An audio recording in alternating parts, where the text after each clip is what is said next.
வணக்கம் மக்களே. நியூ இயருக்கு மலேசியா ரெட்ட கோபுரத்தில் லைட்டு போடுறாங்க. துபாய் புச்சு கலிப்பால லைட்டு போடுறாங்க. நம்ம கோவை என்னமோ என்ன மீடியா கோரஸ் டவரில் போய் ஒரு 10 லட்சம் பேர் நின்று வெயிட் பண்ணி ஏமாந்துட்டாங்க மக்களே. ஒரு லைட்டும் போடலையா. சரியான சகனமாக போயிடுச்சு. மீடியா கோரஸ் டவரோ ஏதோ ஒன்று இருக்கான். அந்த டவருக்கு முன்னாடி எல்லாமே கூடி நின்று ஏதாச்சும் நடக்கும்னு வீடியோ எடுக்க நிற்கிறாங்களா. எதுவுமே நடக்கலையா. அவங்க வருஷத்தில் 12 மணிக்கு முடிச்சிருந்தவங்களுக்கு இந்த வருஷம் ஸ்டார்டிங்கில் ஏமாந்துட்டாங்க. அதை நினச்சாலும் எனக்கு ரொம்ப சகனமாக போச்சு. நம்ம மக்கள் எப்போவுமே அரசியல்வாதிகிட்ட தானே ஏதாவது செய்வான்னு ஏமாறுவாங்க. முதல்ல நியூ இயர்க்கே ஏமாந்துருக்காங்க. ரொம்ப கவலையாக இருக்க பிரான்.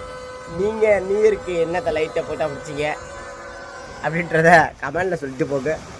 நாங்களாம் அடுத்தவங்க போட்ட வீடியோ எடுத்து ஸ்டேட்டஸ் ஆச்சுட்டு தூங்கிட்டோம் பிரான். Good night. எல்லாருக்கும் good morning, happy new year. Okay பிரான், பாய்.